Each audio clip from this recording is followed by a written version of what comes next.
박영수 특별검사팀의 조사를 받고 있는 유재경 주 미얀마 대사가 최순실 씨 추천으로 대사가 됐다고 인정했습니다. 삼성 전무 출신의 유 대사는 박근혜 대통령으로부터 임명장을 받기 전에 최 씨를 여러 차례 만난 사실도 밝혀졌습니다. 최순실 씨가 추천한 유재경 미얀마 대사를 임명하기 위해 우병우 전 수석이 이끌던 민정수석실까지 나선 정황을 특검팀이 확인했습니다. 최 씨 사업의 비협조적이던 전임 이백순 전 대사를 국내로 송환하는 과정에서 민정수석실이 개입했다는 겁니다. 헌법재판소가 오늘 박한철 소장의 퇴임에 따라 8인 체제로 탄핵 심판을 이어가게 됐습니다. 박 소장은 탄핵 심판을 조속히 결론내야 한다는 점은 국민들도 공감하고 있다며 3월 13일 이정미 재판관의 퇴임 전 선고를 다시 강조했습니다. 특검팀은 청와대가 극우단체의 관제대물을 지원하기 위해 삼성 등 4대 기업으로부터 돈을 받아왔다는 의혹을 수사 중인 것으로 확인됐습니다. 특검팀은 관제대물 지원을 위한 청와대 회의에 삼성 관계자가 참석했다는 내용을 파악하고 사실관계를 확인 중입니다. 문재인 민주당 전 대표가 탄핵이 결정될 경우 박근혜 대통령 사법 처리는 특검 판단에 맡겨야 한다고 주장했습니다. 박근혜 대통령은 탄핵이 결정되면 형사상 불소추 특권이 사라져서 대선 주자들 사이에 쟁점이 되어왔습니다. 임명진 새누리당 비대위원장이 황교안 권한대행에 대한 국민의 관심은 새누리당이 대통령 후보를 내도 된다는 허락이라고 주장했습니다. 최근 새누리당 내에서 황교안 대선 주자론이 커지고 있습니다. 교육부가 오늘 국정역사교과서 최종본을 공개했습니다. 친일 행위를 구체적으로 기술하는 등 일부 내용이 수정됐지만 1948년에 대한민국이 수립됐다는 표현을 고수하거나 논란이 큰 부분은 크게 바뀌지 않아서 국정교과서 살리기용 미봉책이란 비판을 받고 있습니다. 에너지를 쓰던 자동차가 수소로 에너지를 만드는 시대로 현대자동차. 예, 시청자 여러분, 설 연휴 잘 쓰셨습니까? JTBC 뉴스룸을 시작하겠습니다. 대사는 나라 밖에서 국가를 대표하고 대통령을 대신하는 헌법상의 직책입니다. 이 때문에 헌법 89조는 대사 임명을 대통령이 의장을 맡는 국무회의 심의사항으로 정해놨습니다. 그런데 일개 민간인이 대사를 추천하고 대통령이 임명했다면 납득이 되시는지요? 중대한 헌법 위반 사유가 될 수밖에 없습니다. 최순실 씨가 유재경 주 미얀마 대사를 추천했다는 사실이 특검 수사를 통해서 알려지면서 파장이 커지고 있습니다. 심지어는 최순실 씨가 유재경 씨 면접까지 봤다는 얘기가 나왔습니다. 사실 최 씨의 외교관 인사 전횡 의혹은 처음이 아닙니다. 앞서 작년 11월에 저희 JTBC는 베트남 호치민 총영사관에 있는 김재천 영사의 폭로를 통해서 대사 임명 과정에 최순실 씨가 개입했다는 의혹을 이미 전해드린 바가 있습니다. 결국 베트남에 이어서 미얀마에서도 최 씨의 인사 개입이 잇따랐다는 겁니다. 대통령이 이를 알았다면 당연히 문제가 되는 것이고 몰랐어도 문제가 되는 상황입니다. 이런 상황에서 대통령 측의 지연작전에도 불구하고 헌재의 탄핵 여부 결정은 3월 초가 유력하다는 분석이 여전히 힘을 얻고 있습니다. 먼저 특검 사무실 취재기자를 연결해서 수사 상황을 알아보겠습니다. 박민규 기자, 유재경 주 미얀마 대사가 지금도 특검 사무실에서 조사를 받고 있죠. 오늘 아침 공항에 들어올 때나 아니면 특검 사무실에 도착한 직후에는 최순실 씨 추천으로 대사가 됐다는 걸 부인했는데 막상 조사를 받으면서 인정을 한 셈이네요. 그렇습니다. 유재경 대사는 오늘 오전 8시 인천공항을 통해 입국해서 1시간 뒤쯤 이곳 특검 사무실에 도착했습니다.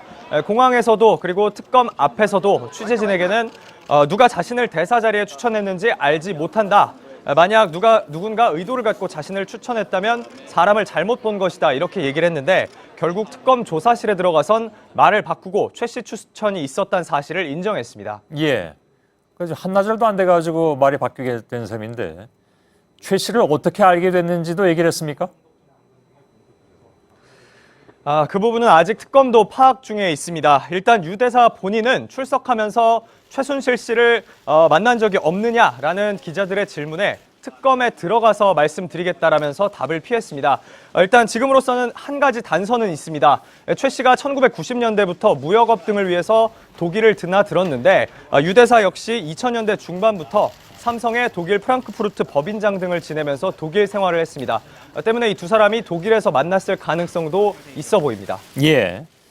자, 최 씨하고 유 대사가 오래전부터 알고 있었을 가능성이 있는 그런 내용인 것 같습니다. 근데 참 이게 일반 사람으로서는 도저히 이해가 안 가는 것이 결국 최 씨가 자신의 이권을 챙기기 위해서 생면부지의 사람이 아닌 유 대사를 골라서 면접까지 보고 임명에 개입했다는 의혹이 제기되는 거잖아요. 네, 최 씨는 지난해 정부가 추진한 이 700억 원대 미얀마 원조 사업인 K타운 프로젝트에 특정 기업을 참여시켜 준다면서 수익을 약속했습니다. 그 대가로 해당 기업의 지분을 넘겨받아서 차명으로 이걸 넘겨받아서 이권을 챙기려고 했다. 이게 바로 특검 판단인데요. 이걸 위해 최 씨는 대사 자리에 자기 입맛에 맞는 사람을 앉힌 뒤 대사의 권한을 마치 자기 것이냐 휘두르려고 했던 걸로 보입니다. 예. 대사는 국가를 대표해서 외국에 나가서 근무하는 공무원입니다. 그리고 대통령이 임명을 하죠. 최 씨가 이걸 이제 사실상 결정했다면 박근혜 대통령도 책임을 피할 수 없는 상황인데 특검의 입장은 뭡니까? 일단 오늘 정례 브리핑에서 특검은 박 대통령과의 관련성에 대해서 말을 아꼈습니다. 하지만 잠시 뒤 리포트로도 자세히 전해드릴 텐데요. 특검은 박 대통령이 안종범 전 수석에게 최순실 씨의 미얀마 현지 사업 파트너 이름까지 대면서 직접 이것을 언급하면서 챙겨주라고 했다는 진술을 이미 확보했습니다. 특히 특검은 2월 초 박 대통령 대면 조사 일정을 박 대통령 측과 지금 조율하고 있는 만큼 이 브리핑 등을 통해서 공식 입장을 내놓기보다 중요한 진술 그리고 물증을 확보하고 이걸 가다듬는 데 주력하는 모습입니다. 예, 또 한 가지 주목되는 부분이 유 대사는 삼성 출신입니다. 그 외교 관련 경력이 전혀 없는 기업인이기 때문에 임명 당시에도 파격적이다 이런 평가가 나왔는데 그동안에 최순실 씨 측의 지원에 가장 적극적으로 나선 기업도 물론 삼성이었고요. 그래서 특검은 삼성도 이번 추가 의혹에 개입돼 있다고 보는 겁니까? 네, 일단 특검은 지금까지 진행해온 삼성의 뇌물공여죄 수사와 이번 수사는 다르다 이렇게 선을 긋고 있습니다. 완전히 새롭게 드러난 추가 혐의란 건데요. 여기서도 역시 최 씨와 이 삼성 사이의 관계가 삼성맨 출신인 유 대사 임명에 영향을 줬을 거라고는 의심하고 있습니다. 특히 유 대사는 삼성의 최 씨 일가 지원이 시작되던 본격적으로 시작되던 시점에 해외 마케팅 전반을 다루던 글로벌 마케팅실 실장으로 근무하기도 했습니다. 특검은 이런 부분까지 주목해서 오늘 조사를 진행하고 있습니다. 예, 박민규 기자였습니다. 최순실 씨가 대통령 고유 권한인 미얀마 대사 임명에도 깊숙이 관여한 것으로 드러나면서 이제 의혹은 박근혜 대통령을 향하고 있습니다. 특히 안종범 전 청와대 수석이 특검 수사를 받으면서 중대한 진술을 한 것으로 JTBC 취재 결과 확인이 됐습니다. 박 대통령 지시로 최순실 씨의 미얀마 사업을 챙겼다는 겁니다. 박 대통령은 개인의 사익을 위해서 도와준 적이 없다고 매번 강조했지만 그 반대 정황은 끊임없이 나오고 있습니다. 김필준 기자의 단독 보도입니다. 최순실 씨가 이권을 누리던 760억 원 규모의 미얀마 K타운 프로젝트에 현지 회사인 M사가 끼어 있었습니다. 최 씨 부하 직원인 류상영 WK 부장의 측근 임모 씨가 대표로 있던 업체입니다. 최순실 씨는 임대표를 통해 M사 지분의 15%를 차명으로 받는 등 이권 개입에 나섰습니다. 그런데 특검팀은 박근혜 대통령이 직접 나서 임대표를 챙겨주려 했다는 정황을 포착했습니다. 안종범 전 청와대 수석이 특검에 나와 박근혜 대통령 지시로 임대표를 여러 차례 만나 미얀마 사업 지원 방안을 논의했다고 진술한 겁니다. 특검은 박 대통령이 최 씨 요청을 받고 미얀마 사업을 도와주라는 지시를 내린 것으로 보고 있습니다. 이뿐이 아닙니다. 특검은 K타운 프로젝트를 총괄한 정만기 당시 경제수석실 비서관도 임 대표를 여러 차례 만난 정황을 확인했습니다.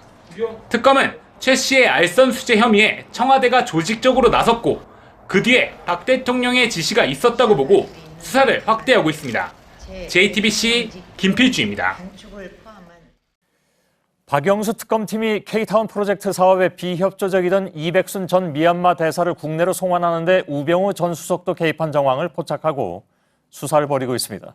특검팀은 유재경 대사의 전임자인 이 전 대사의 경질 과정을 조사하면서 우 전 수석의 지휘로 민정수석실이 적극 나섰다는 관련자 진술을 확보했습니다. 전다빈 기자의 보도입니다. 최순실 씨의 미얀마 사업 파트너인 임모 대표는 미얀마 대사에 대한 불만을 최 씨에게 토로했습니다. 이백순 미얀마 당시 대사가 사업에 협조적이지 않다는 내용이었습니다. 얼마 뒤 이 전 대사는 미얀마 대사에서 경질되고 본국으로 송환됐습니다. 자녀의 이중 국적 문제가 이유였습니다. 외교부에선 통상 자녀의 이중 국적이 병역 기피에 악용될 소지가 있을 때 송환 조치를 취합니다. 그런데 이 전 대사의 아들은 미얀마 대사로 파견되기 전 이미 IT 파병 복무를 완료한 상태였습니다. 병역 기피의 소지가 없었음에도 송환 조치가 취해진 겁니다. 송환 조치를 주도한 건 당시 청와대 민정수석실입니다. 특히 특검팀은 이 전 대사와 외교부 관계자 등을 조사하는 과정에서 당시 민정수석이던 우병우 전 수석이 이 전 대사 송환에 적극 관여한 정황을 잡고 수사 중입니다. 외교부 측이 송환 이유가 적절하지 않다는 의견을 전달하자 당시 우 전 수석이 이 전 대사의 송환을 강하게 지시한 것으로 파악됐습니다. 당시 외교부에선 이 전 대사가 갑작스레 경질되고 외교 업무 경험이 전무한 사기업 출신이 새 대사에 발탁된 것을 놓고 의문이 끊이지 않았습니다. JTBC 전다빈입니다. 예, 최순실 씨가 추천한 유재경 씨가 이렇게 임명이 되면서 갑자기 교체된 이백순 전임 미얀마 대사를 JTBC 취재진이 직접 만나봤습니다. 이 전 대사는 이번에 문제가 된 미얀마 K타운 사업은 처음부터 정상적이 아니었다고 설명했습니다. 현지에서 검토도 안 된 사업이 난데없이 대통령 순방 사업에 포함됐고 나중에 보니까 부지 선정도 엉터리였다고 했습니다. 안의근 기자의 보도입니다. 미얀마의 해외 공적 개발 원조, 이른바 ODA 사업으로 추진된 K타운 사업은 시작부터 이상했습니다.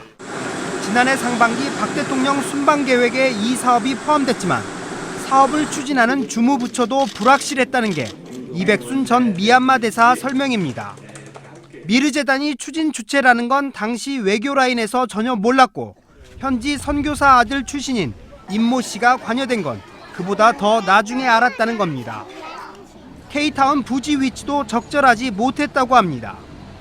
이백순 전 대사는 양곤 도심도 아니고 부도심 사거리에도 있지 않아 처음부터 컨벤션 센터 부지로는 부적절했다고 말했습니다. 한류를 전파하거나 우리나라 현지 상사들이 이용하기에는 처음부터 적절치 않은 부지를 미르재단과 최순실 측에서 밀어붙였다는 겁니다.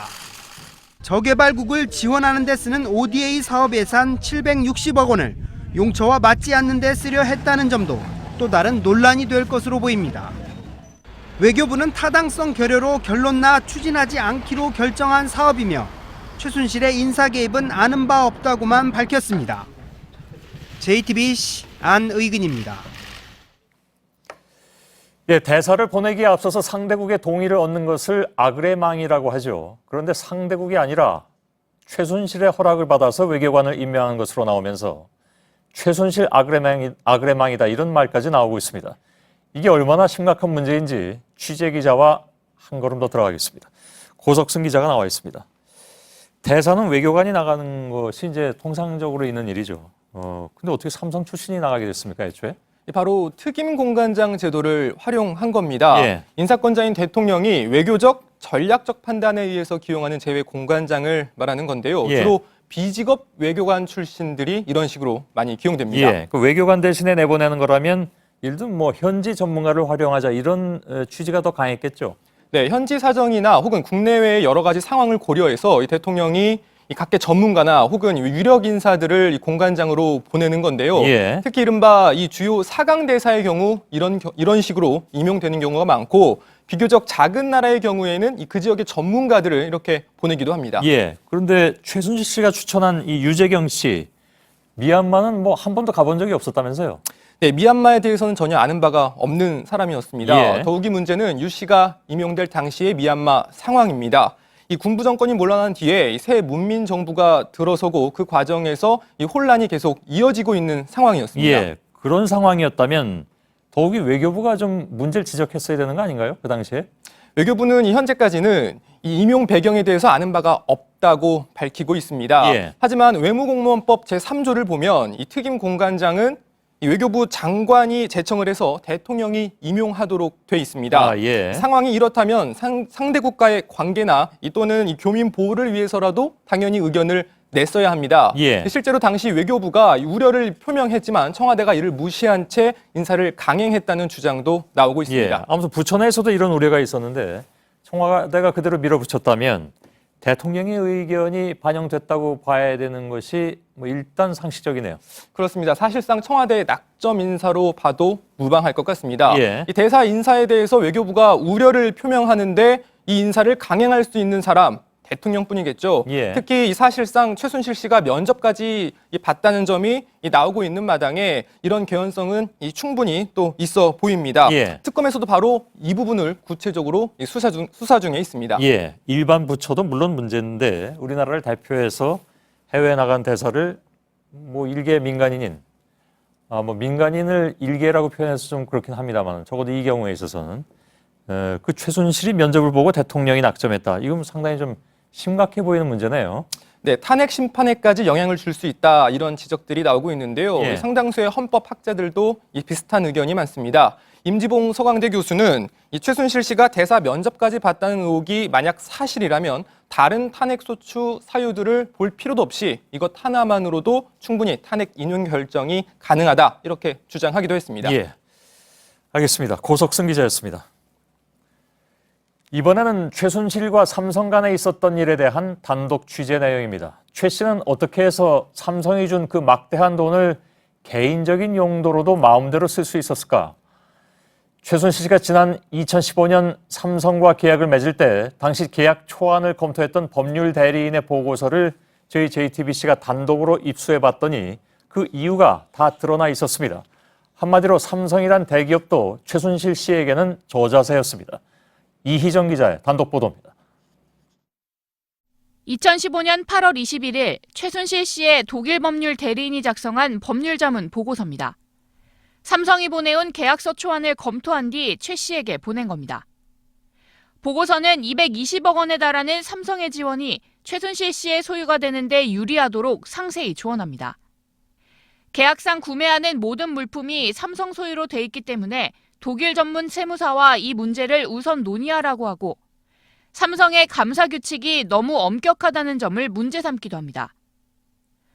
법인 간 분쟁이 발생했을 때 한국법이 적용된다는 부분도 고치라고 충고합니다. 처음부터 삼성의 지원금을 최 씨가 전용할 수 있도록 한 겁니다. 실제 법률 검토를 마친 뒤 불과 닷새 뒤 이뤄진 삼성과 코레스포츠의 지원 계약에서는 계약 종료 시 모든 물품과 장비 등은 즉시 반환한다는 원문 조항이 아예 삭제됐습니다. 삼성이 최 씨의 무리한 부탁까지 그대로 수용한 건 최 씨와 박근혜 대통령의 관계를 삼성이 잘 알고 있었기 때문이라는 지적이 나오고 있습니다. JTBC 이희정입니다. 대통령 직무정지 상태가 2달 가까이 이어지는 중대한 상황이다. 조속히 결론을 내려야 한다는 점은 모든 국민이 공감하고 있다. 오늘 6년 임기를 마치고 퇴임한 박한철 헌법재판소장이 남긴 대국민 메시지입니다. 출발 전부터 신속 심리를 강조해온 박 소장이 남은 재판관들에게 끝까지 신속하고 공정한 심리를 당부한 겁니다. 박 소장 공백에 따라서 헌재는 내일 재판관 회의를 열고 소장 권한 대행을 선출해서 본격적인 8인 체제에 들어섭니다. 이런 상황에서 대통령 측은 무더기 증인 신청부터 각종 기록 요청까지 지연 작전을 멈추지 않고 있습니다. 그러나 헌재는 지난 50여일간 달려온 대로 신속하게 탄핵 여부를 가리겠다는 입장에 변함이 없습니다. 특히 법률 조항을 감안할 때 3월 초에 결론이 나올 수 있다는 관측도 여전히 주목받고 있습니다. 먼저 임지수 기자의 보도입니다. 상황의 중대성에 비추어 조속히 이에 대한 결론을 내려야 한다는 점은 모든 국민이 공감하고 있을 것입니다. 박한철 헌법재판소장이 오늘 퇴임식에서도 신속하게 탄핵 심판 결론을 내려야 한다고 거듭 강조했습니다. 지난 25일 9차 변론에 이어 또다시 신속 심리를 당부한 겁니다. 그러면서 국민들에게 헌법재판소의 엄정하고 철저한 심리를 믿고 지켜봐달라고 했습니다.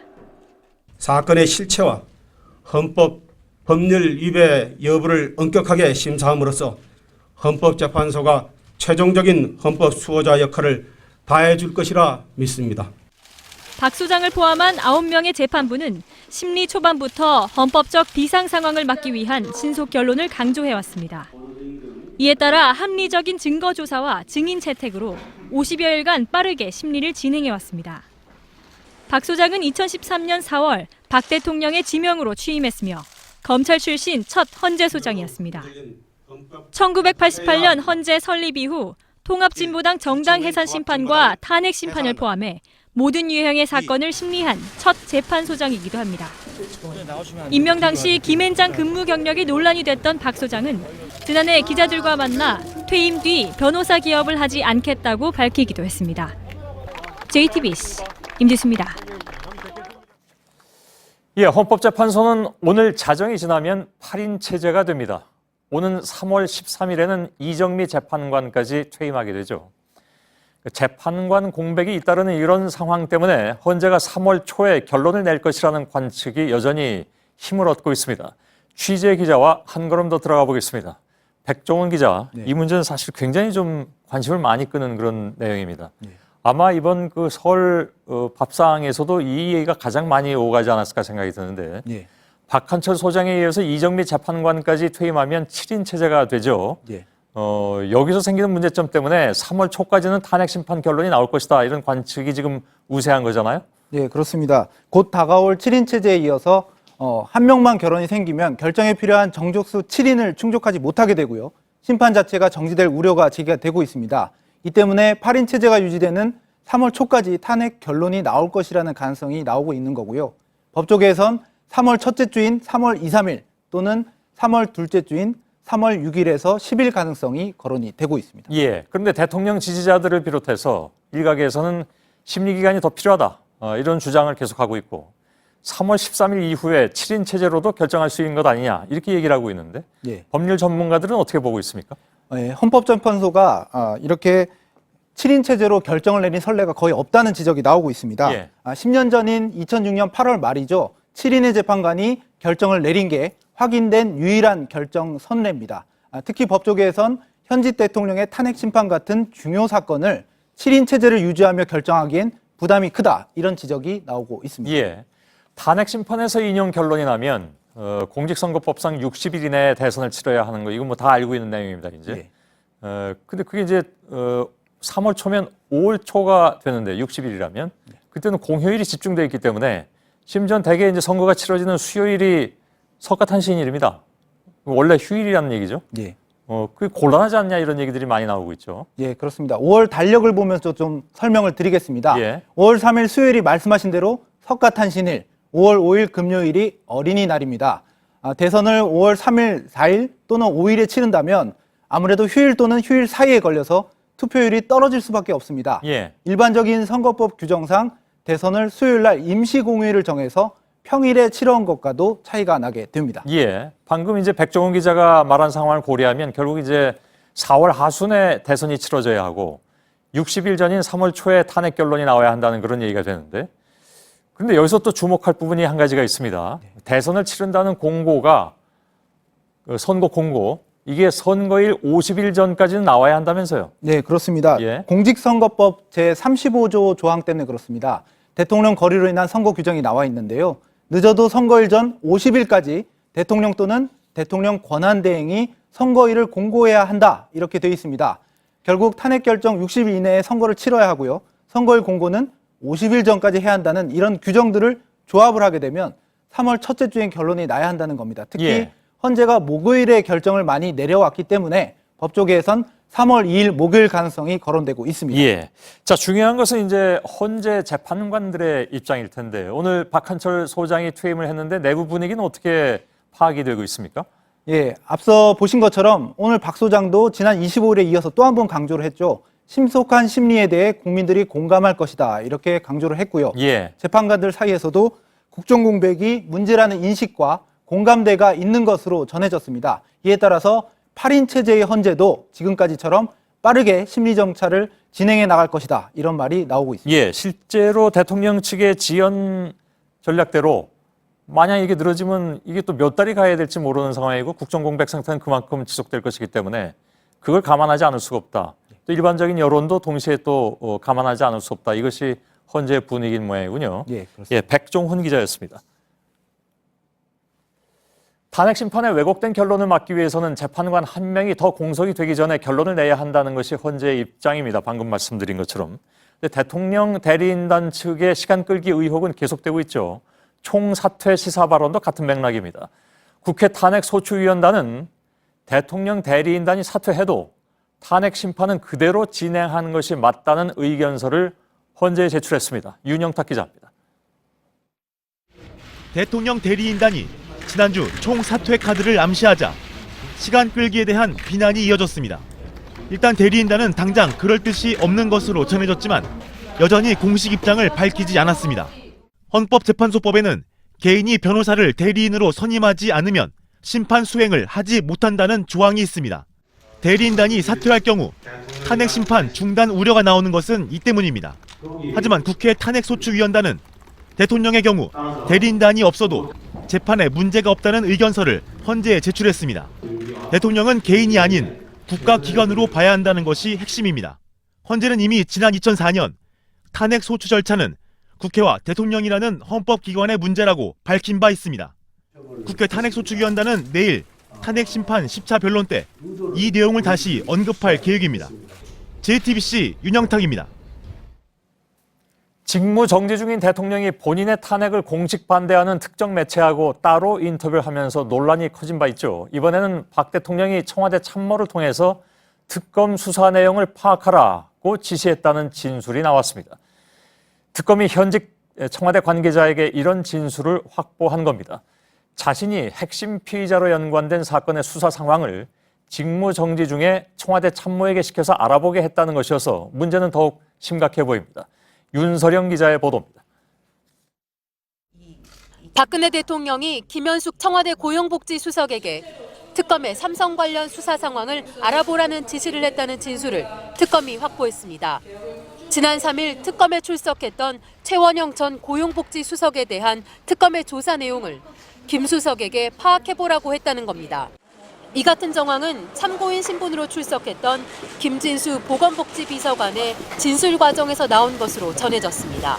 김 수석이 김 비서관을 만나 박 대통령의 지시를 받은 사실을 털어놓았다는 겁니다.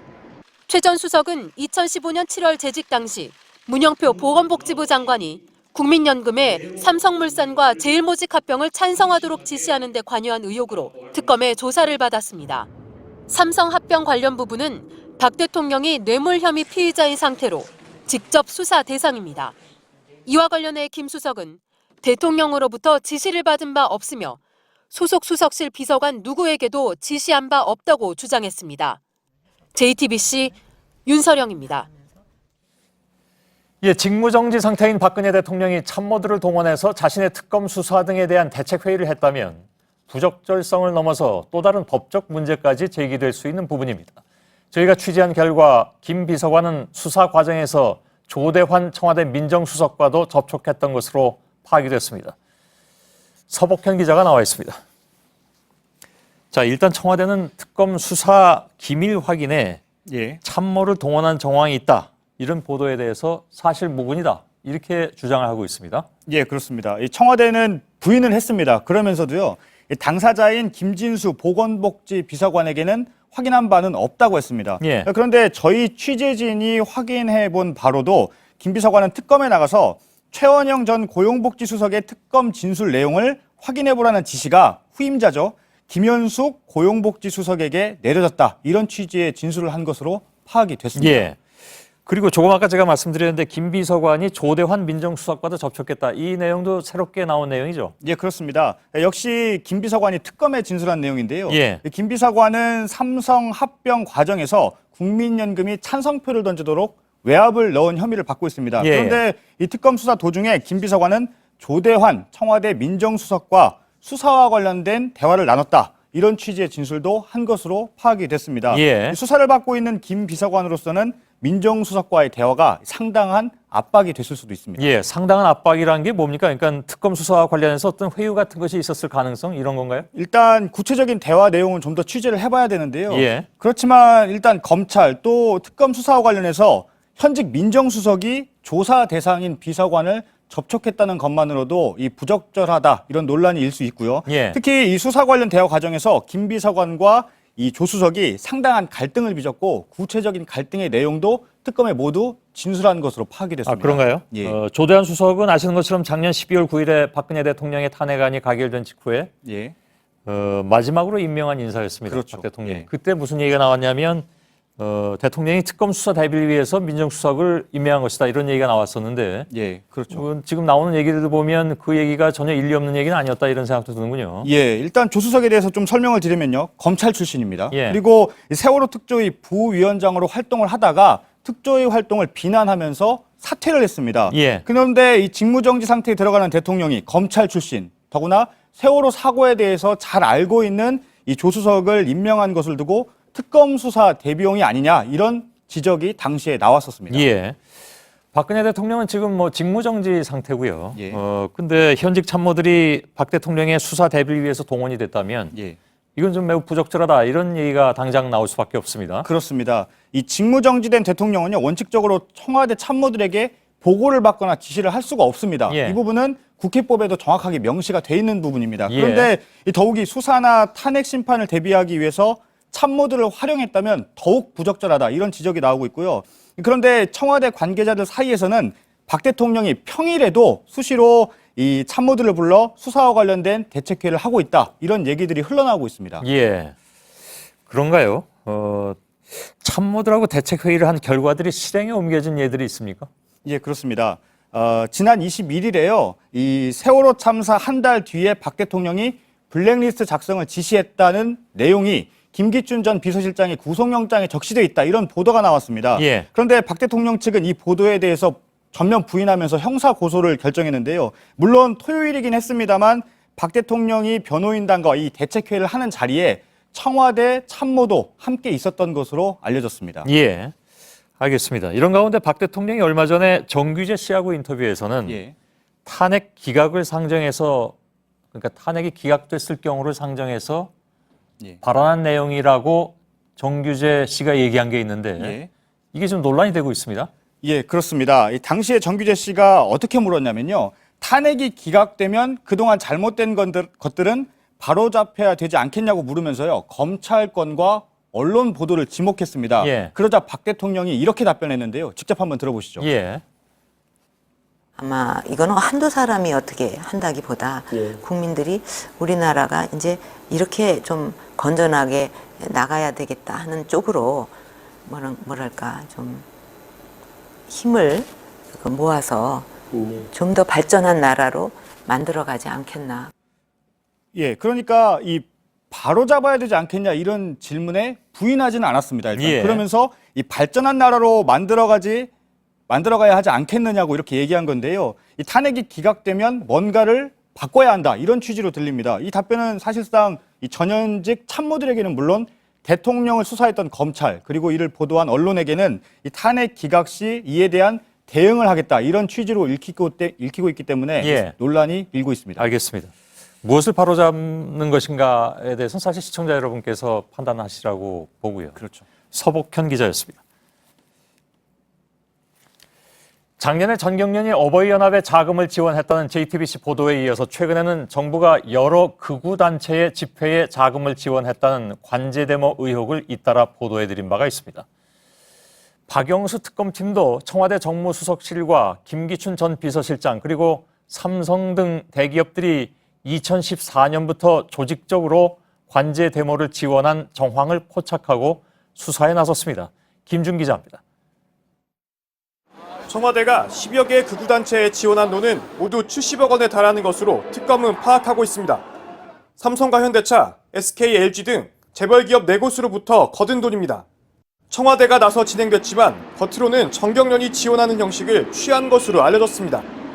청와대 정무수석실이 주도한 관제데모 지원회의엔 김한표 삼성 미래전략실 전무와 이승철 정경련 부회장 등이 참석했습니다. 회의에선 친정부, 친재벌 집회를 여는 10여 개 단체들에 대한 지원 결정이 이뤄졌습니다.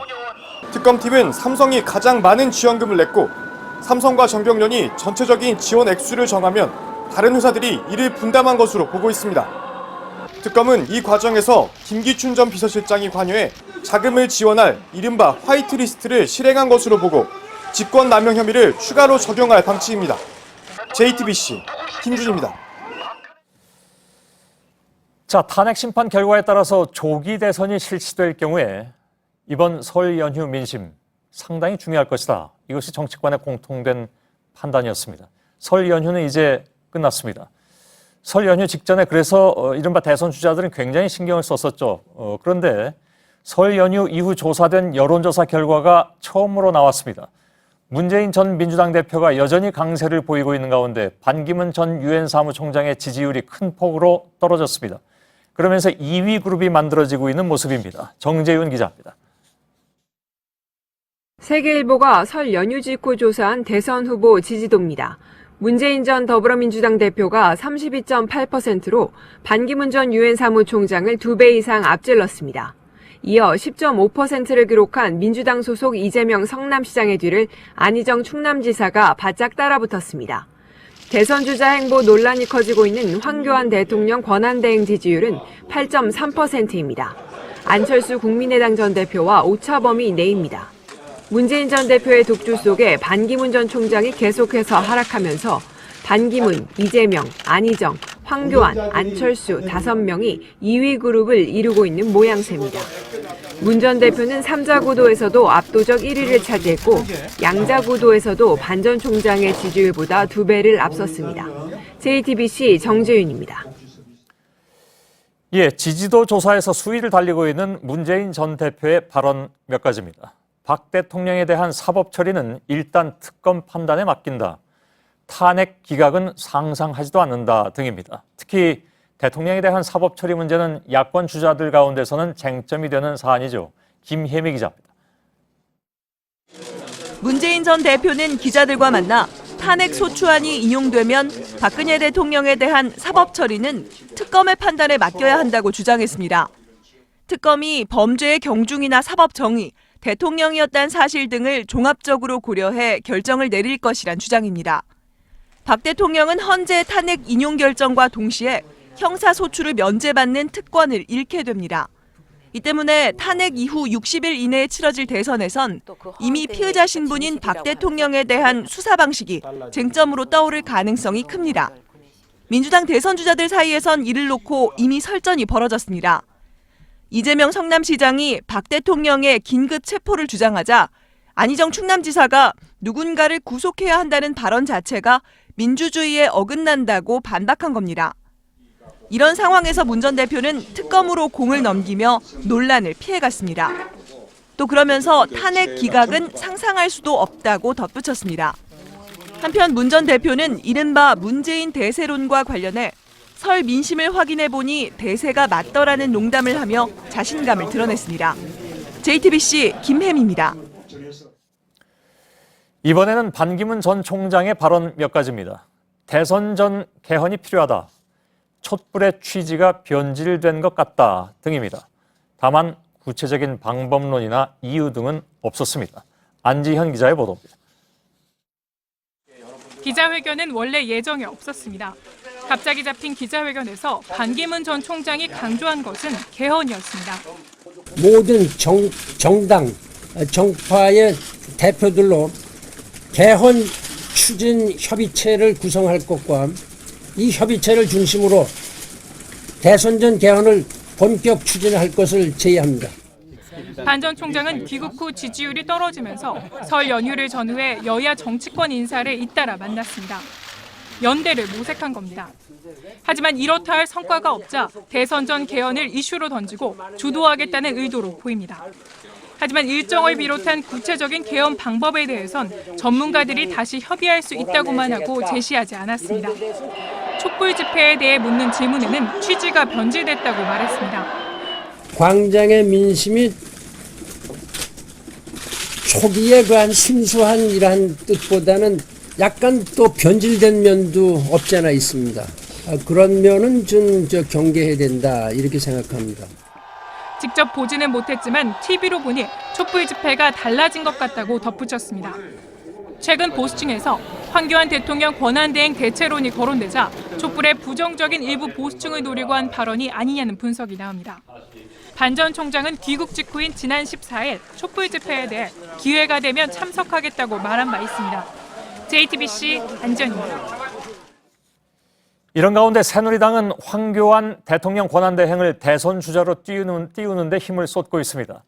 황 대행의 지지율이 최근 오른 것을 놓고 새누리당 후보로 내놔도 된다는 국민의 허락인 것 같다는 자체 해석까지 나왔습니다. 송지혜 기자입니다. 어제 황 권한대행의 새누리당 대선 후보 가능성을 처음으로 공개 언급했던 임명진 비상대책위원장이 오늘도 황 대행 띄우기를 이어갔습니다. 최근 지지율이 오른 황 대행과 새누리당을 한 몸으로 묶어서 발언을 한 겁니다. 황교안 권한대행에 대한 국민의 관심이 이제 우리 당이 대통령 후보를 내도 된다라는 그런 국민의 그런 허락을 받은 것이 아닌가. 다른 핵심 당직자도 연휴 기간 지역구를 돌아보니 모두 황 대행 얘기만 하더라며 황 대행 출마 얘기가 본격적으로 시작될 것이라고 주장했습니다. 후보조차 못 낼 것이란 불안감을 느껴온 새누리당이 보수층이 황 대행을 주목하기 시작하자 갑자기 바빠진 겁니다. 하지만 이 같은 움직임에 당 내에서조차 경계의 목소리가 나왔습니다. 충청권 출신 정진석 의원이 거친 표현까지 써가며 황 대행의 대선 출마 가능성을 비판한 겁니다. 그러자 황 대행은 또 품격 있는 표현을 써야 한다는 문자 메시지를 언론에 돌려 자신의 대선 출마 가능성을 열어뒀습니다. 다만 황 대행은 오늘 외부 일정을 잡지 않은 채 국무회의를 주재하고 지방 국립대 총장에게 임명장을 수여했습니다. JTBC 송지혜입니다. 교육부가 국정역사교과서 최종본과 검정교과서 집필 기준 등을 공개했습니다. 친일 행위와 위안부 문제 등에 대한 서술을 보완하긴 했지만 논란의 핵심이었던 부분, 예를 들면 대폭 늘어난 박정희 전 대통령에 대한 기술은 거의 그대로입니다. 야권에선 박정희 교과서라고 비난했습니다. 윤정식 기자입니다. 국정교과서 최종본은 현장 검토본에 비해 760곳이 수정 보완됐습니다. 지난해 11월 28일 현장 검토본 공개 이후 접수된 의견을 적극 반영했다는 게 교육부 설명입니다. 하지만 지도나 오탈자 교정, 명백한 오류라는 학계 의견 등을 반영한 게 대부분입니다. 논란이 많았던 부분은 골격은 유지한 채 내용만 일부 보충됐습니다. 일제강점기 친일 행위 유형을 분류한 부분에 구체적 행위를 일부 보충했고 위안부 문제 해결을 위한 노력을 서술하며 소녀상 건립 내용을 추가하는 식입니다. 제주 4.3 사건 서술에서는 무고한 피해가 있었다는 내용이, 새마을운동 부분에서는 관주도였다는 서술이 추가로 담겼습니다. 건국절 논란과 관련해 검정교과서에서는 대한민국 정부 수립이라는 표현을 쓸 수 있는 근거를 만들었습니다.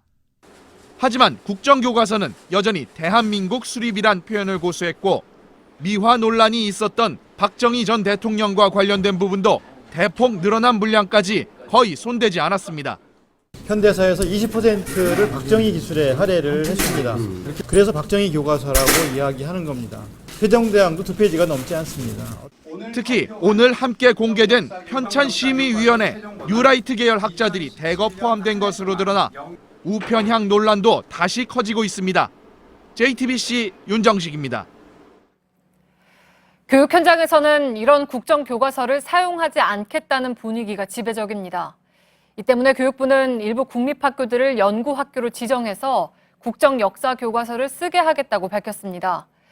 그러나 일부 국립학교들도 사실상 국정교과서 채택을 거부한 것으로 확인됐습니다. 유한울 기자의 단독 보도입니다. 교육부는 지난해 말 국정역사교과서 전면 시행을 1년 유예했습니다. 그 대신 올해 희망할 경우 연구학교로 지정해 국정교과서를 써보도록 하겠다는 계획을 밝혔습니다. 그리고 이달 중순 국립학교 교장들을 불러 모아 비공개 간담회를 열었습니다. 국립학교는 교육부 관할이어서 직접 신청하지 않아도 연구학교로 지정할 수 있습니다. 그런데 이 자리에서 일부 교장들이 국정교과서 채택이 어렵다며 사실상 거부 입장을 밝힌 것으로 확인됐습니다. 한 국립학교 교장은 교과서도 비교 우위가 있어야 사용할 수 있는 것이라며 구성원들 사이에 공감대가 없어 기존에 신청한 검정교과서를 사용할 계획이란 입장을 밝혔습니다. 또 다른 교장도 시기적으로 너무 늦었다고 말했고 공감대가 이뤄졌다고 전했습니다.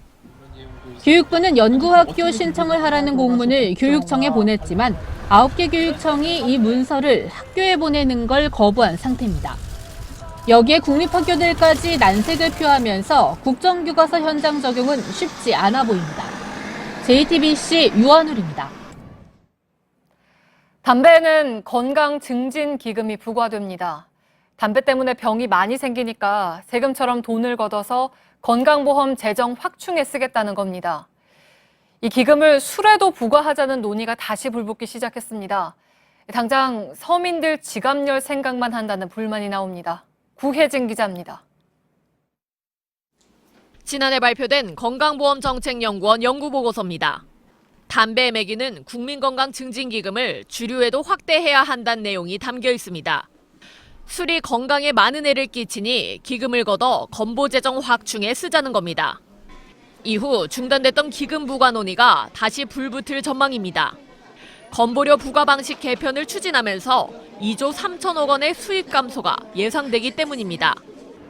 담배의 경우 현재 한 갑에 841원을 기금으로 부과하는데 지난해에만 3조 원 가까이 거쳤습니다. 이미 소주와 위스키 등의 술에는 72%의 주류 소비세와 21%의 교육세, 부가세까지부터 출고가보다 세금이 더 많습니다. 기금이 부과되면 10에서 20%가량 가격 인상이 불가피합니다. 당장 서민증세란 불만이 터져나올 수밖에 없습니다. 복지부는 일단 아이디어 수준이고 본격 검토한 바 없다는 입장을 내놨습니다. 하지만 음주로 인한 사회적 문제가 심각하고 건보료 감소를 보충할 수단도 마땅치 않아 술에 건강기금을 부과하자는 논의는 수면 아래서 계속될 전망입니다. JTBC 구혜진입니다. 공항 내 무슬림들의 기도 시위, 공항 밖에선 억류된 이민자와 난민을 석방하라는 끝없는 외침들, 시리아, 이란을 비롯한 7개 나라 국민의 미국 입국을 금지하는 행정명령이 발효된 지난 27일 이후 미국의 표정입니다. 도널드 트럼프 대통령은 무제한의 재량권으로도 불리는 행정명령으로 이들 나라 국민들에 대해 최소 90일 동안 비자 발급과 입국을 금지했습니다. 이민 업무를 담당하는 국토안보부, 심지어 국무부는 서명 순간까지도 내용을 전달받지 못했을 정도로 독단적인 결정이었다고 미 CNN은 전했습니다. 이민자의 나라가 이민자를 막아세운 행정명령에 미국 공직사회가 반기를 들었고 서방 지도자들의 비난도 거세지고 있습니다. 최병권 특파원입니다. 셀리 예이츠 법무장관 대행이 행정명령을 공개 거부했습니다. 법무부 소속 변호사들에게 입국 금지 행정명령을 변호하지 말라고 지시한 겁니다. 사실상 항명입니다. 백악관은 예이츠 장관 대행이 법무부를 배신했다며 즉각 경질했습니다. 반발은 국무부에서도 불거지고 있습니다. 외교관 100여 명이 행정명령은 미국적이지 않으며 테러 공격 차단에도 도움이 되지 않는다는 문건 회람에 들어갔습니다. 백악관은 행정명령에 반대하는 공직자들은 쫓아내겠다고 위협했습니다. And these career bureaucrats have a problem with it. I think that they should either get with the program or they can go. 트럼프 대통령은 민주당 출신들이 행정명령을 막고 있다며 분노했습니다. 하지만 미치 매코널 상원 원내대표 등 공화당 주류 의원 수십 명은 행정명령 무력화 입법에 나설 태세입니다. 트럼프 미로를 예고한 영국 메이 총리에 이어 메르켈 독일 총리 등 서방 주요 지도자들도 인종 종교차별이란 화약고를 건드렸다며 비판 행렬에 가담했습니다.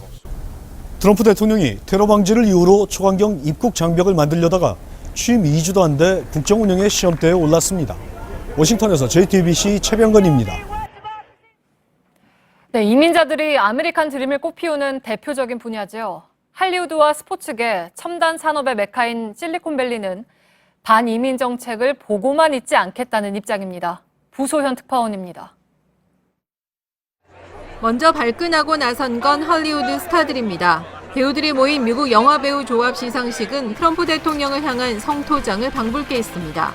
Everyone in airports that belong in my America. 제니퍼 로렌스는 트위터에 온전한 정신과 연민이 백악관으로 돌아가기를 기도한다고 했고, 라라랜드의 엠마 스톤은 행동이 필요하다고 강조했습니다. 아놀드 슈워제네거 전 캘리포니아 주지사는 트럼프 대통령의 행정명령을 미친 짓이라고까지 비난했을 정도입니다. 이민자의 비중이 40%에 가까운 실리콘밸리도 반기를 들었습니다. 구글, 애플, 페이스북 등 대표 미국 IT 업계는 난민 지원 펀드를 만들고 난민을 더 기용하겠다고 맞섰습니다. 하지만 트럼프 행정부가 IT 기업들의 취업 비자 프로그램을 조사하기 위한 행정명령 초안을 마련했다는 보도가 나오면서 일촉즉발의 상황입니다. 입국 금지 대상국의 국적을 가진 선수들이 혼란에 빠진 미국 프로스포츠계는 해외 경기 후 재입국 가능 여부 등 파장을 주시하고 있습니다. 로스앤젤레스에서 JTBC 부소윤입니다. 네, 지난주 국내에 출시된 포켓몬고의 인기가 뜨겁습니다. 벌써 700만 명이 내려받았다는데요. 정신없이 게임에 빠져 있는 동안 아찔한 장면들도 나오고 있습니다. 구석찬 기자입니다. 해외 용사들이 묻힌 부산 유엔 기념공원이 스마트폰을 들고 배회하는 사람들로 북적입니다. 잡았다. 이곳이 포켓몬고의 성지로 소문나면서 평일 방문객이 4배로 늘었습니다. 이 게임은 스마트폰에 뜨는 지도를 보며 실제 장소를 찾아가 포켓몬 캐릭터를 잡는 증강현실 게임입니다. 그런데 화면에서 금방 사라지는 몬스터를 쫓다 보니 출입이 금지된 묘역과 기념비 위까지 헤집고 다닙니다. 참여는 뒤천이고 다시 위에 또 올다면 넘어와요. 어디 숨어가지고 나가지도 않고. 경남 김해 박물관 앞 도로는 포켓몬을 잡으려는 차량으로 뒤엉켰습니다. 갓길 주차를 일삼고 불법 유턴도 마다 않는데 의도적으로 거북이 운전을 하며 급정거할 때마다 연쇄 추돌할 것 같은 아슬아슬한 장면이 반복됩니다. 대전시청 일대도 포켓몬고 열풍에 휩싸였습니다. 잔디 광장 훼손도 모자라 청사 안까지 몰려들어 업무에 지장을 주고 있습니다. 갈수록 이론이 많아져요. 근데 저희가 그거 가지고 나가라 이렇게 할 수 없죠. 이런 문제로 누리꾼들은 SNS를 통해 자제의 목소리를 내고 있고 경찰도 안전 수칙을 만들어 홍보에 나섰습니다. JTBC 구석찬입니다. 극심한 취업난 속에 요즘은 인턴 자리 경쟁도 치열하죠. 유명 보험사들이 대학 졸업 예정자들과 취업 준비생을 대상으로 금융 전문가로 성장할 수 있는 교육 기회를 준다면서 인턴 사원을 모집했습니다. 그런데 알고 보니 사실상 계약직 보험 설계사를 충원하기 위한 절차였습니다. 이주찬 기자입니다. KB생명명의의 인턴 사원 모집 광고입니다. 취업 준비생들에게 종합 재무설계 전문가가 되기 위한 체험의 기회를 주는 프로그램이라고 밝히고 있습니다. 김모 씨도 서류 전형과 면접을 통해 이 과정에 선발됐습니다. 하지만 큰 기대를 갖고 참여한 프로그램은 설명회 때 들었던 것과는 딴판이었다고 주장합니다. 막상 합격을 하고 들어가 보니까 우리는 인턴십 과정이 아닌 말로만 재무설계사지 보험설계사를 뽑는 과정이었습니다. 설명회 때 약속했던 인턴십 수료증도 교육비 100만 원도 보험설계사로 계약을 해야 받을 수 있다는 사실도 뒤늦게 알았습니다. 이런 식으로 사람을 낚는다는 표현이 가장 맞는 것 같습니다. 절박한 취준생들을 굉장히 우롱하는 행위라고 생각을 합니다. 사실상 젊은 대졸 보험 설계사를 모집하기 위한 이런 인턴 프로그램은 삼성생명 등에서도 시행되고 있는 것으로 나타났습니다. 해당 업체들은 본사 차원에서 시행한 게 아니라 계약직 보험 설계사들이 자체적으로 모집 공고를 내고 운영한 것 같다고 해명했습니다.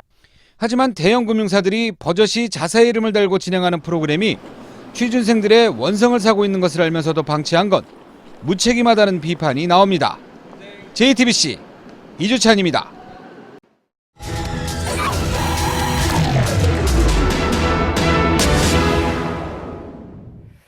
네, 단돈 1,000원으로 즐길 수 있는 인형 뽑기 방이나 동전 노래방 요즘 많이 볼 수가 있죠.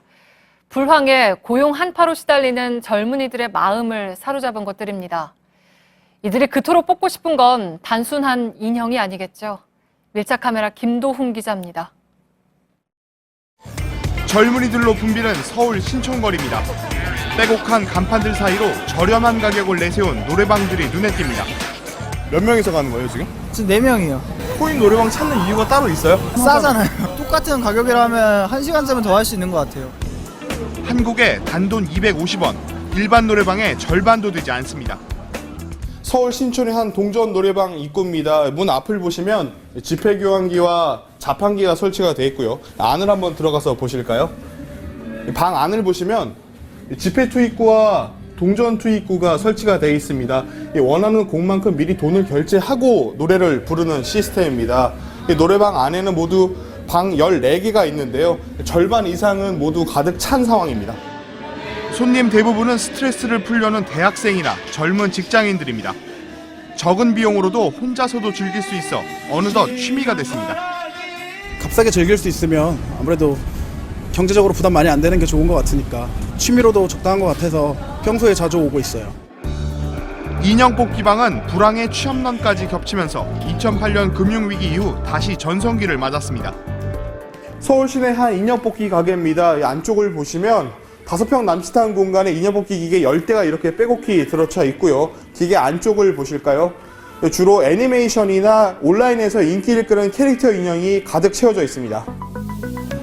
문 닫은 골목 상권마다 생겨나기 시작해 지난해 2월 전국 21곳에서 1월 말 기준 1,164곳으로 1년도 안 돼 50배 이상 늘었습니다. 석 달 전까지 맥주 전문점이었던 3층짜리 건물에도 인형 뽑기 가게가 들어섰습니다. 1,000원짜리 지폐를 기계에 넣고 인형 뽑기 조종대를 잡은 눈빛에선 진지함까지 느껴집니다. 일직선에 있는 건 지금 안 되고 바로 이거 뜯으면 되지 않을까요?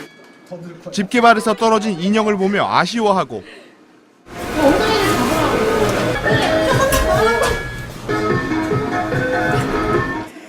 수차례 실패 끝에 성공하자 환호성이 터져나옵니다.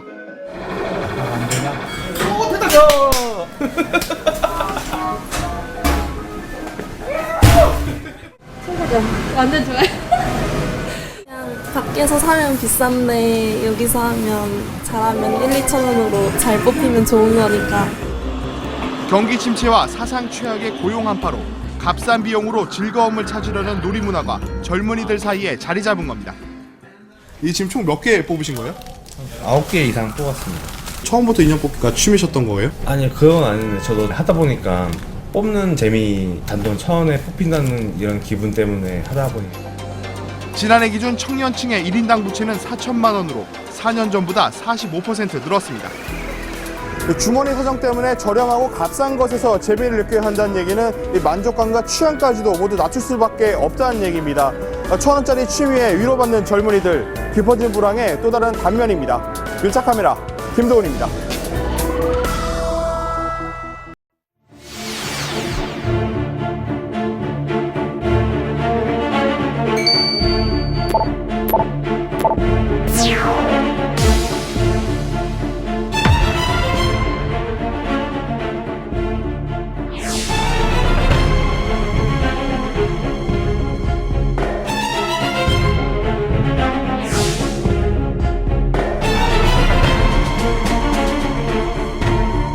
저는 지금도 누가 저를 대사에 추천했는지 알지 못합니다. 누군가가 어떤 저의를 갖고 저를 이 자리에 추천했었다 그러면 사람을 잘못 봤었다.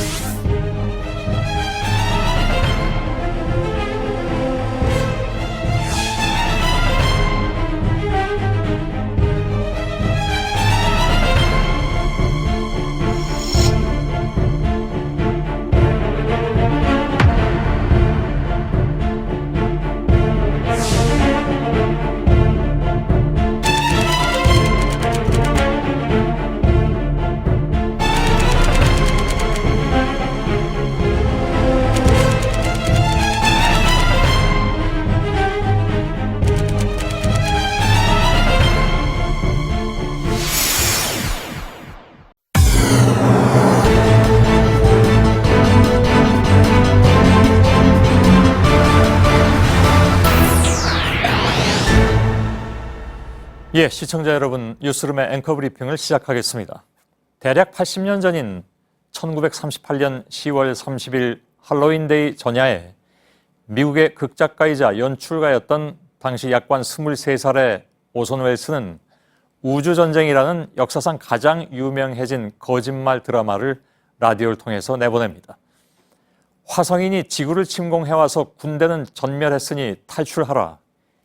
이 라디오 드라마 하나로 100만 명이 훨씬 넘는 사람들이 피난길에 올랐고 농부들은 곳간을 지키기 위해서 총을 들었습니다. 기억력 좋으신 분들은 왜 이야기를 또 하나 하실 겁니다. 그렇습니다. 2015년 말에 박근혜 정부가 역사 교과서 국정화를 강행할 때 저는 이 얘기를 전해드린 바가 있습니다. 당시에도 여론전은 극심했습니다. 기존의 거민정 교과서는 적화 통일론의 도구라고 매도됐죠. 오늘의 한국 사회를 어지럽히는 가짜 뉴스들.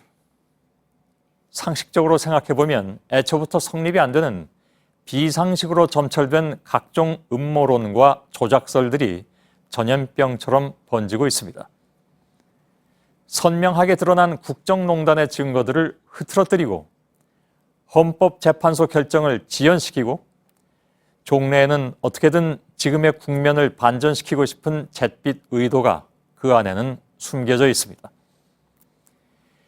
2년 전 앵커 브리핑은 오손 웰스의 우주전쟁을 떠올리면서 정치 권력의 매스미디어를 통한 여론 조작은 결국엔 SNS 등 새로운 디지털 민주주의에 의해서 극복될 것이라고 말씀드렸지만 신문이나 방송 등의 매스미디어에 못지않게 카톡이나 페이스북 등의 SNS가 그 영향력을 확대한 오늘날 그 진단은 경우에 따라서는 또다시 수정돼야 할지도 모르겠습니다. 즉 정치적 선전에 의한 여론 조작은 매스미디어뿐만이 아니라 카톡 등의 SNS에 의해서 더 심각해질 수도 있다는 것. 그러나 그것은 말 그대로 수정일 뿐 결과가 변하지는 않습니다. 즉 어떤 정치적 선전이 횡행한다 해도 그것을 받아들이는 시민들이 깨어 있다면 그것은 말 그대로 실패한 선전에 지나지 않기 때문입니다. 그래서 오늘 앵커 브리핑의 결론은 역시 2년 전의 그것과 같습니다. 우리는 80년 전 피난길에 올랐던 혹은 총을 꺼내 들었던 단순한 대중들은 아니라는 것. 적어도 화성인은 존재하지 않으며 화성인의 침공은 허구에 지나지 않은 얘기라는 사실을 대중은 알고 있다는 것이죠. 오늘의 앵커 브리핑이었습니다.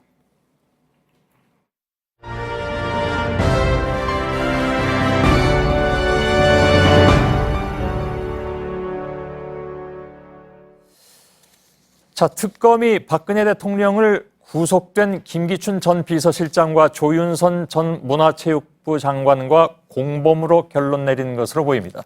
블랙리스트와 관련해서입니다. 이른바 문화계 블랙리스트 그리고 이를 반대했던 문체부 1급 공무원들을 쫓아내는데 박 대통령이 깊숙이 관여했다는 겁니다.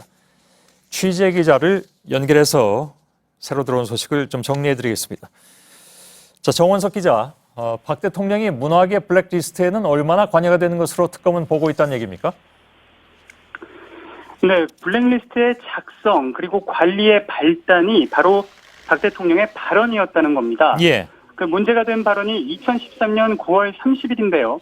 특검은 박 대통령이 당시 청와대에서 열린 수석 비서관 회의에서 김기춘 전 실장과 수석 비서관들에게 이렇게 말했다는 겁니다. 국정 지표가 문화 융성인데 좌편향 문화예술계에 문제가 많다. 이렇게 말했다는 사실을 당시 청와대 관계자들로부터 파악했습니다. 예. 그때부터 청와대가 조직적으로 블랙리스트 작성에 나섰다는 겁니다. 예.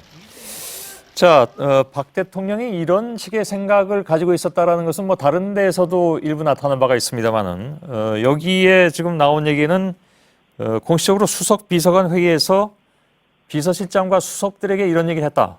따라서 바로 이런 것을 기점으로 해서 블랙리스트가 조직적으로 작성이 됐다. 이렇게 이제 특검이 보고 있다는 얘기인데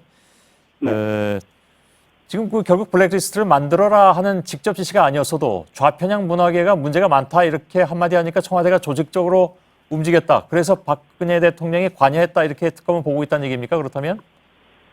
네, 그렇습니다. 이 발언 이후에 이제 김기춘 전 실장이 주도를 하게 됐고요. 2014년 5월까지 3천여 개의 문제단체 그리고 8천여 명의 좌편향 인사에 대한 데이터베이스가 구축된 것으로 특검이 보고 있습니다. 예. 또 박준우 당시 청와대 정무수석과 신동철 정무비서관이 블랙리스트를 마련한 후에 김 전 실장과 박 대통령에게 문제단체 조치 내용 및 관리 방안이라는 서면 보고까지 한 것으로 조사됐습니다. 예. 자, 그런데 이 블랙리스트를 전달받은 문체부는 이걸 실행하는 데 있어서는 소극적이었습니다. 그 당시에 유진용 장관이 있었고요. 이 때문에 문체부 1급들을 인사 조치하는 데에도 박 대통령이 직접 관여했다. 이런 얘기입니까? 네, 그렇습니다. 유진용 전 문체부 장관이 특검과 헌재에서 밝히면서 크게 논란이 한 차례 됐던 부분인데요. 특검팀은 문체부가 1급 국장급으로 구성된 블랙리스트 TF팀을 꾸리고도 당시 운영에 소극적이자 유 장관을 면직시킵니다. 그리고 최규학 기조실장 등 3명의 1급 공무원들을 내보내는데 박 대통령이 이 과정에도 관여를 했다는 겁니다. 당시 이를 실행한 김기춘 전 실장과 김종덕 당시 문체부 장관과 공모관계가 있다고 판단한 겁니다. 예. 그리고 유진용 전 장관이 이미 밝혔듯이 최순실 씨 요구로 승마계를 정리하는 데 나서지 않았던 노태강 전 체육국장 그리고 진재수 전 체육정책과장도 부당하게 경질된 것으로 파악했는데요. 이 과정에도 박 대통령이 집요하게 이들의 경질을 요구했다고 보고 있습니다. 예. 알겠습니다. 사실 이 문제는 예를 들면 뇌물죄라든가 이런 것보다도 훨씬 더 중요한 것이 바로 헌법 정신을 유린했다는 것이기 때문에 매우 중하다. 따라서 탄핵 사유에도 매우 중요한 요건으로 작용할 수 있다는 것은 저희들이 이미 보도를 해드린 바가 있습니다. 그것과 관련된 한 가지 더 소식이 나온 것으로 오늘 정리를 해드리겠습니다. 예, 정원석 기자였습니다. 오늘 나온 주요 뉴스 가운데는 이런 것이 있었죠. 최순실 씨 추천으로 대사에 임명됐다. 즉 이것은 주 미얀마 대사인 유재경 대사가 한 얘기입니다. 특검에 소환되기 직전까지만 해도 혹은 출석할 때까지만 해도 부인했다가 특검에 출석한 이후에 얘기가 지금 180도 바뀌어서 추천돼서 이렇게 임명된 것이 맞다. 심지어는 임명되기 전에 최순실 씨가 일종의 면접 같은 것을 봤다라는 얘기까지 나오고 있는 그런 상황인데 아시는 것처럼 대사 임명은 대통령의 고유 권한이고 헌법기관이기도 합니다. 그럼에도 불구하고 이런 일이 있었다라는 얘기죠. 특검 취재기자와 한 걸음 더 들어가 있습니다. 이서준 기자가 나와 있습니다. 자, 출석할 때만 해도 연관성을 대단히 부인을 했습니다. 본 적이 없다라는 얘기까지 나왔었는데 특검에 들어가자마자 인정한 이유는 뭐라고 파악이 되고 있습니까?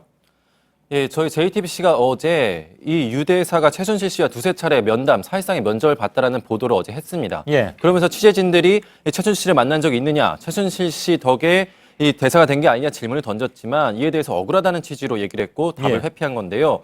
하지만 특검은 이 유 대사와 최순실 씨가 만난 것을 여러 다양한 다각도를 통해서 확인을 한 상태였습니다. 예. 그렇기 때문에 특검이 확보한 진술과 증거들을 내미니까 이 유 대사로서는 부인을 할 수 없었던 겁니다. 예. 대사 임명권은 헌법상 대통령의 고유 권한인데 이것은 물론 국민이 주는 것입니다. 그리고 마음대로 하지 말라고 국무회의에서 의결하게 돼 있잖아요. 그죠? 예. 그런데 최순실 씨의 사적인 사업을 위해서 그 권한이 쓰였다면 이건 문제가 심각하다라는 것이 특검의 입장인 것 같습니다. 맞습니다. 앞서 일부 리포트에서 전해드린 것처럼 박근혜 대통령은 최순실 씨의 미얀마 사업 파트너인 인모 씨를 안종범 전 수석이 직접 실명까지 얘기하면서 챙겨주라고 했습니다. 예. 이 인모 씨는 청와대 회의에까지 참석을 했던 건데요. 그리고 그 이후에 최순실 씨의 추천대로 이 유 대사를 미얀마 대사에 임명을 한 겁니다. 대사는 말씀하신 것처럼 헌법상 국무회의 심의를 받아야 하는데요. 이 절차를 형식적으로 거친 것으로 볼 수 있습니다. 예. 결국 전 국민을 위해 봉사해야 하는 고위 공무원이자 이 국가를 대표하는 대사를 최 씨 사업을 위해 임명을 했다면 헌법을 위배했다고밖에 볼 수 없습니다. 예. 미얀마는 외교 관계에 있어서는 매우 중요한 나라이고 당시 미얀마의 정치 상황을 놓고 볼 때도 이게 그렇게 마음대로 할 수 있는 그런 상황은 아니었다면서요? 맞습니다. 미얀마는 군부 정권 시절부터 북한과 특수관계였습니다. 이 군사교류까지 했던 공산주의 국가인데요. 예. 특히 유 대사가 임명됐을 때는 아웅산 수지 여사가 총선 승리를 통해서 문민정부를 세운 직후였습니다. 예. 매우 중요한 시점이었던 건데요. 이 때문에 대북관계뿐만 아니라 정무적 능력 등 외교부에서도 잔뼈가 굵은 외교 전문가가 부임해야 하는 곳으로 뽑혔었다고 합니다. 예. 아까 일부에서 저희가 다룬 내용 가운데는 예를 들면 이제 4대 강국 같은 경우에는 보다 좀 전문성을 가진 사람, 즉 외교관이 아니라 하더라도 임명되는 경우가 있었다고 하지만 그렇지 않은 나라는 최소한 이렇게 이런 특수관계를 감안한다 하더라도 현지 사정이 밝은 사람이어야 된다라는 것이 일반적인 그런 그 기준이었는데 이 사람은 그렇지도 않다면서요? 예, 유 대사는 삼성전기 임원 외에는 별다른 경력이 없습니다. 예. 외교부에서는 적합한 내정자까지도 따로 뽑아놓은 상태였는데요. 하지만 청와대가 이 내정자까지 무시하면서 유 대사를 임명했기 때문에 외교부에서 뒷말이 매우 많았다고 합니다. 예. 정부는 당시에 양국 간 교역을 확대하기 위해서 기업인 출신을 뽑았다고 했는데 근데 정작 유 대사는 이 미얀마에서 근무한 경력도 전혀 없습니다. 예. 그렇다면 유 대사 전에 있었던 전임 대사 같은 경우에 저희하고 뭐 따로 인터뷰도 했습니다마는 그 경우에는 별로 그렇게 최순실 씨 사업에 협조적이 아니어서 그분이 그래서 물러나게 하는 과정에서 우병우 당시 민정수석이 역할을 했다. 이런 얘기도 오늘 나왔습니다. 네, 맞습니다. 특검이 파악한 바에 따르면은 그 이전 대사는 최순실 씨의 이 K타운 프로젝트가 사업성이 별로 없다고 보고서는 이백순 전 대사입니다. 예, 판단하고 협조를 전혀 하지 않았다고 합니다. 예. 그렇기 때문에 이전 대사가 사실상 경질이 되게 되는 건데요. 예. 그 과정을 우 전 수석이 주도를 한 겁니다. 자녀 이중 국적 문제를 빌미 삼아서 이백순 전 미얀마 대사를 경질한 의혹인 건데요. 예. 근데 보통 이중 국적 문제를 할 때는 병역 기피를 할 때만 이중 국적 문제가 됩니다. 예. 근데 이전 대사의 경우에는 이 자녀가 현역 복무를 이미 마친 상태였습니다. 예. 한마디로 이 병역 기피 논란은 전혀 없는 상태였던 거죠. 예. 새로 임명된 그 유재경 대사는 그러면 최순실 씨의 사업을 도왔습니까? 오늘 그 출석하면서 자신이 K타운 프로젝트를 막았다고 주장을 했는데요. 예, 특검은 유재경 대사가 최순실 씨와 여러 차례 만난 사실을 확인하지 않았습니까? 예. 그리고 또 이 유재경 씨와 최순실 씨가 만난 자리에 아까 말씀드렸던 최 씨의 사업 파트너 임모 씨도 함께 자리를 했다고 합니다. 예. 당연히 그 과정에서 사업 얘기가 나올 수밖에 없었던 건데요. 그 당시에 최순실 씨가 유 대사에게 미얀마에 가서는 자기를 좀 많이 도와달라는 얘기까지 했다고 합니다. 예. 한마디로 이 사업과 관련 얘기를 여러 차례 얘기를 한 거죠. 예, 알겠습니다. 이서준 기자였습니다. 자, 앞서 일부에서 박한철 소장 퇴임 이후에 헌법재판소 탄핵 심판 일정을 좀 더 짚어보도록 하겠습니다. 일단 이제 재판관 8인 체제가 시작이 된 것이죠. 이것은 3월 13일까지입니다. 3월 13일에는 이정미 재판관 역시 퇴임하게 되기 때문에 그때는 7명만이 남게 됩니다. 그래서 많은 분들이 이 시간 이후에 헌법재판소의 탄핵 심판 일정이 어떻게 되느냐 여기에 굉장히 많은 관심들을 가지고 계신데요. 백종훈 기자가 지금 나와 있습니다. 오늘 박한철 소장 퇴임으로 아무튼 내일부터는 8인 체제, 그러니까 자정을 지나면서부터는 그렇게 됩니다. 말씀드린 대로 3월 13일부터는 7인 체제가 돼버리고요. 탄핵 심판을 위한 최소 인원수가 7명이기 때문에 혹시 모를 결혼 사태를 피하기 위해서 그 전에 결론을 내야 된다. 이것은 지난번에 박한철 소장도 얘기한 바가 있죠. 예, 그렇습니다. 8인 체제가 유지되는 3월 13일까지 결론이 나야 된다고 강조를 한 것이고요. 더 좀 좁혀서 보면 3월 첫째 주, 3월 2, 3일이 되겠고요. 3월 6일에서 10일 사이에 3월 둘째 주 가능성도 제기가 되고 있습니다. 특히 탄핵 결정이 있은 후에 60일 이내에 대선을 치러야 하고요. 선거법상 선거일 50일 전에 날짜를 정해 공고를 하도록 되어 있습니다. 그래서 5월 초 연휴를 피해 4월 하순에 대선이 치러질 수 있기 때문에 이 두 규정을 모두 충족하는 3월 첫째 주 결론이 힘을 얻고 있는 겁니다. 예. 지금까지는 대개 이제 탄핵 만약 결정이 나면 60일 내에 대선을 치러야 한다는 것까지는 많이 알려져 있었습니다. 그런데 이제 깜빡 넘어간 것이 선거법상 선거일 50일 전에 날짜를 정해서 공고해야 된다. 이게 분명히 규정이 또 있기 때문에 그래서 여러 가지 그런 것들을 종합해 본 결과 결국은 3월 첫째 주 이전엔 결론이 나와야만 되는 것이다. 그것도 5월 첫째 주에 선거를 치르지 않으려면 왜냐하면 첫째 주는 워낙 휴일들이 많이 있으니까. 예, 그렇습니다. 7인 체제로 결정을 내린 선례가 이제까지 거의 없다면서요? 예, 그렇습니다. 헌법재판소가 10년 전인 2006년 8월 31일에 유일하게 한번 7인 체제로 결정을 내린 선례가 있습니다. 하지만 7인은 심판 정족수를 겨우 충족하는 좀 불안정한 측면이 있고요.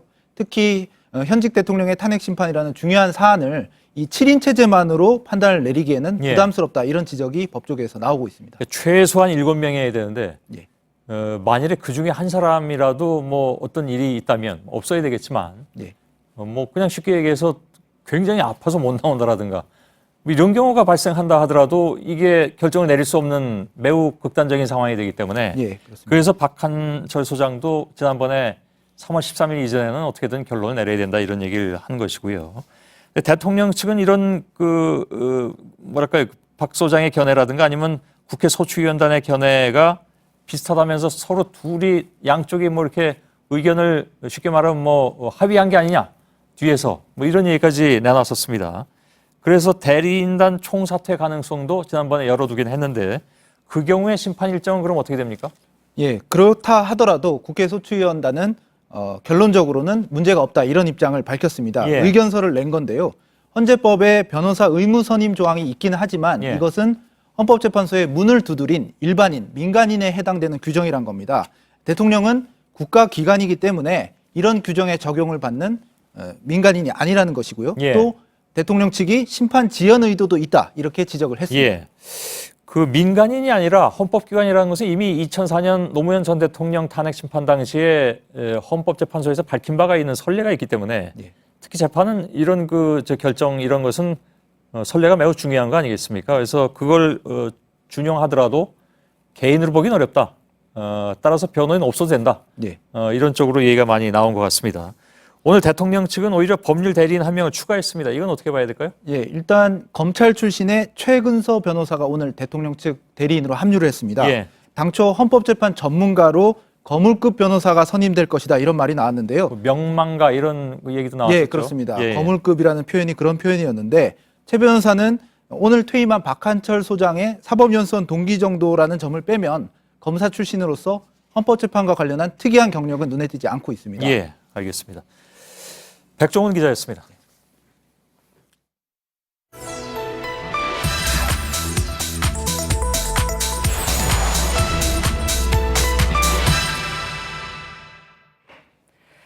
네, 헌법재판소장은 대통령이 임명하도록 되어 있습니다. 그런데 황교안 권한대행이 대통령을 대신해서 헌재소장을 임명할 수가 있느냐? 이 문제가 정치권에서 오늘 논란이었습니다. 여당에서는 가능하다, 야당에서는 궤변이다라는 주장이 맞부딪혔죠. 그래서 팩트체크해서 확인해봤습니다. 오대영 기자, 이 본질은 황교안 대행이 인사권을 행사할 수 있느냐 이 문제 아니겠습니까? 네, 오늘도 헌법을 봐야 됩니다. 네. 그런데 그동안 소개해드린 적이 없는 헌법 111조 사항입니다. 헌법재판소의 장은, 그러니까 헌재소장은 대통령이 임명한다라고 규정을 하고 있죠. 그런데 이걸 권한대행이 할 수 있는지는 현행법 내에서 그 어디에도 나와 있지가 않습니다. 그래서 헌법 해석의 영역입니다. 학계에서는 가능하다, 불가능하다, 의견이 양립합니다. 네. 이론적으로 불가능하다는 분석은 그렇다고 치고요. 가능하다고 하더라도 지금의 정치 현실에 대입해 보면 어렵다는 결론에 네. 저희가 도달했습니다. 네, 어렵다. 결론이 좀 일찌감치 나왔는데 그럼 왜 어렵다는 건지 좀 풀어볼까요? 네, 헌법 111조 사항에는 이런 표현도 있습니다. 그 위에 줄이요. 국회의 동의를 얻어서 라는 조건이 붙습니다. 네. 헌재소장을 임명하려면 국회 본회의를 통과해야 된다는 얘기입니다. 자, 그런데요. 이런 절차 한번 보여드리겠습니다. 이제 지명과 임명을 좀 나눠서 보실 필요가 네. 있습니다. 지명은 말 그대로 후보자를 지명하는 거고 이런 절차를 다 거친 다음에 임명하는 겁니다. 그런데 절차가 이렇습니다. 국회에 임명 동의안을 제출하고요. 국회에서 인사청문회 엽니다. 그리고 국회는 20일 안에 인사청문회 실시하고 임명 동의안 처리를 해야 됩니다. 필수 절차입니다. 즉 국회에서 가결이 돼야 임명을 할 수가 있습니다. 네, 근데 지금 여당의 의석이 과반이 안 되잖아요. 그러면 야당이 협조를 해줘야만 가능하다는 얘기입니까? 그렇습니다. 지금 의석 한번 볼까요? 네. 최근에 탈당이 많아서 새누리당 의석이 좀 변하고 있습니다. 민주당 121석, 새누리당 95석. 지금도 탈당 얘기 나오고 있으니까 더 네. 줄어들 수 있고요. 국민의당 38석, 바른정당 32석, 정의당 6석. 그래서 이 야당의 협조 없이는 본회의의 통과가 불가능합니다. 네, 그러니까 황 대행이 헌재소장 후보자를 지명을 할 수는 있지만 임명을 할 수는 없다는 건데 근데 지금 야당은 매우 부정적인 입장 아닙니까? 그렇죠. 야당 어떤 입장이냐. 네. 민주당 오늘 입장 내놨습니다. 빨리 이걸 좀 처리해달라는 민심과는 거리가 있는 주장이다. 네. 이렇게 얘기했고요. 국민의당 보실까요? 월권이다.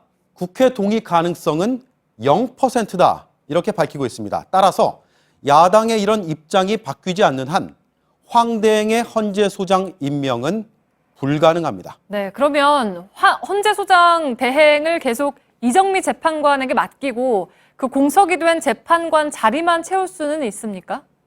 그럴 수 있을지 한번 볼까요? 네. 헌법재판관 총 9명입니다. 지금 헌법재판소장이자 그리고 헌법재판관인 박한철 소장이 오늘 퇴임을 했죠. 그리고 나서 헌재 소장 자리는 이정미 재판관이 대행을 하게 됐습니다. 네. 그러면 재판관 자리 하나 비죠. 그 자리를 대통령이 지명하게 되는데 황대행이 이걸 한다고 하면 이론적으로는 불가능하지 않습니다. 네. 그리고 이거 한번 보시죠. 헌재 소장과 달리 임명 동의 절차가 필요가 없습니다. 저 아래입니다. 상임위원회가 청문회 보고서 채택 여부를 결정하긴 하지만 이와 무관하게 임명을 강행할 수가 있습니다. 다만 역시 이론일 뿐입니다. 야권이 강력하게 반대하는데 이걸 거스르는 선택을 할 경우에 정치적으로 논란은 거세질 겁니다. 특히 임명직으로 정치적 정당성이 부족한 황대행이 선출직인 국회의 뜻에 반하기는 쉽지 않다라는 분석입니다. 국민으로서 민주적 정당성을 갖지도 않은 상태에서 전적으로 자기 개인적인 판단에 따라 행사한다고 하기보다는 결국 다른 기관들의 협조를 얻어서 해결하는 게 가장 합리적이다. 네, 현재 야권에서는 용납할 수 없다는 격앙된 반응까지 나오고 있어서 현실화될 가능성 극히 작습니다. 네, 결국 지금의 정치 현실을 볼 때 후임 헌재 소장이든 재판관이든 임명은 어렵다는 거군요. 팩트체크 오대영 기자였습니다.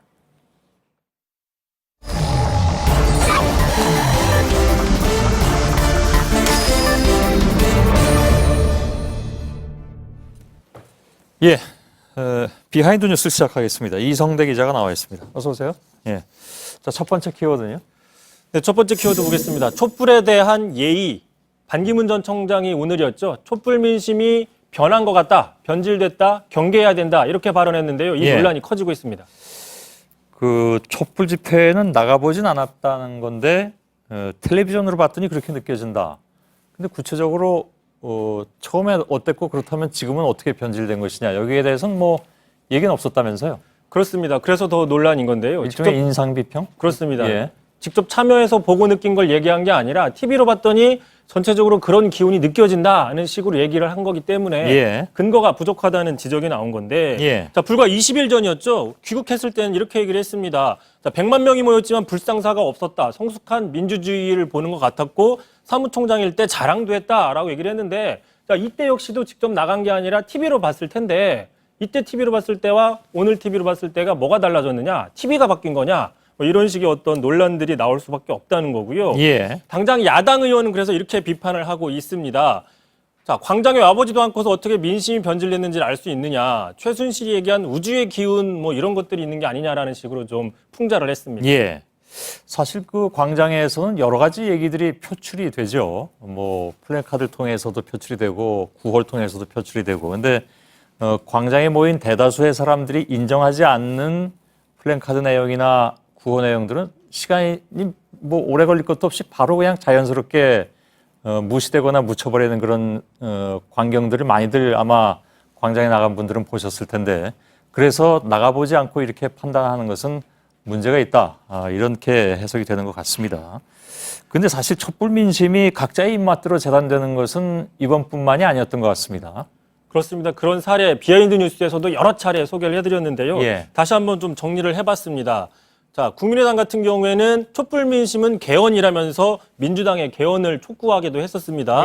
또 같은 당 부대변인은 이제 광화문 광장도 휴업해야 된다. 구태 국민들이 참여하고 있다라고 해서 여론의 문매를 맞았고요. 자, 촛불 집회는 인체 유해하다. 자, 촛불 집회로 난미처럼 될 수 있다. 이런 궤변들도 분명히 나왔습니다. 박석순 교수는 이 시간에도 저 얘기했던 기억이 납니다. 그렇습니다. 자, 이른바 4대강 전문가였습니다. 4대강 자칭 전문가인데 자, 심지어 촛불 집회에 중국이 보낸 중국 유학생 6만 명이 투입됐다는 이런 황당한 주장까지 횡행하고 있는 상황입니다. 이거는 어떻게 나온 얘기인지 모르겠습니다만 아무튼 근데 사실 이거보다 더 황당한 얘기들도 요즘 많이 돌고 있습니다. 뭐 카톡이든 뭐든 돌고 있는 그런 상황이긴 하죠. 과연 이 촛불 집회에 참여했던 그 많은 시민들이 이런 얘기들을 어떻게 받아들이고 있을지 궁금하네요. 다음 키워드는요? 자, 바로 두 번째 키워드 넘어가겠습니다. 힐러리가 샌더스를 탓하나? 안철수 전 대표의 발언인데요. 예. 문재인 전 대표 측이 2012년 대선 패배에 대해서 계속 안철수 전 대표가 흔쾌히 돕지 않았다. 대표적으로 대선 당일 미국으로 떠난 거를 거론하면서 비판을 한다며 예. 이렇게 예를 든 건데, 안 전 대표는 오늘 자신의 트윗에다가도 문 전 대표가 당시 자신의 책에서 선거 당일 출국하는 것에 대해서 충분히 사전에 연락해서 양해를 했었다라고 자기 책에 써놓고서는 이제 와서 말을 바꿨다고 비판을 하고 있는 겁니다. 예. 입장 표명까지 요구했던데요. 보니까 문 전 대표 발언이 어떻게 바뀌었다는 얘기입니까? 문제는 이제 최근에 발간한 문재인 전 대표의 책에 대해서 안 전 대표가 지금 비판을 하고 있는 건데요. 거기 보면 이런 구절이 나옵니다. 자, 안 전 대표가 떠난 거에 대해서 아쉽지만 그 이유는 알 수가 없다. 결국 그분의 목 아니겠느냐라고 해서 표현이 좀 다소 모호하기 때문이라는 분석이 있습니다. 예. 자, 결국 안 도와준 거냐 아니면 도움 요청을 안 한 거냐는 닭이 먼저냐 달걀이 먼저이냐인 것처럼 지난 5년 동안 양측의 해묵은 논쟁이었습니다. 예. 하지만 대선 직후에 발간된 민주당 대선 패배 보고서를 보시면 이렇게 얘기합니다. 안철수 후보는 문재인 후보 당선을 위해 노력하지 않았다. 또 민주당 역시 문재인 후보 측 역시 안철수 후보를 진정한 협력 파트너로 대우하지 않았다. 결국 둘 다 모두의 책임이라는 분석, 국민 여론을 실어놓기도 했습니다. 예. 두 사람은 정말 사이가 안 좋은 것 같습니다. 보면 볼수록. 역시 선거철이 다시 된 것 같습니다. 그러니까 해묵은 논란이 다시 나오는 거 보니까. 다음 키워드는요? 자, 마지막 키워드 가겠습니다. 멈추니 비로소 보이는 존재. 바로 박원순 서울시장 이야기인데요. 예. 자, 박 시장에 대해서 문재인 전 대표가 오늘 만약에 사실상 박 시장이 가장 버거운 경쟁 상대였다면서 만약에 박 시장이 대통령이 됐다면 문제가 없이 수행했을 뿐이라고 이례적으로 극찬을 했습니다. 예. 이건 뭐 덕담이라고 받아들여야 될지. 근데 아무튼 박 시장이 앞으로 누굴 지지하느냐는 또 변수가 될 수 있기 때문에 자기 사람으로 만들기 이런 전략으로 볼 수도 있겠군요. 뭐 그렇게 해석이 나오고 있는데요. 당장 당내에서는 안희정 지사 측에서 구애의 손길을 보내고 있고 당 밖에서는 안철수 전 대표나 손학규 전 대표 역시 손짓을 하고 있습니다. 그건 탈당을 해야 된다는 얘기잖아요. 그래서 현실성은 떨어지지만 탈당 가능성도 조금 거론되기도 하는데 예. 자, 출마했으면 못 받았을 관심 지금 이제 많이 받고 있는 상황입니다. 예, 그렇군요. 여기까지 하겠습니다. 비하인드 뉴스 이성대 기자였습니다. 네, 내일 서울의 아침 기온 영하 4도 등 추위가 다소 누그러지겠지만 오후부터는 다시 추울 거란 예보입니다. 예, 뉴스룸에서 마치겠습니다. 저희들은 내일도 최선을 다하겠습니다. 여러분 고맙습니다.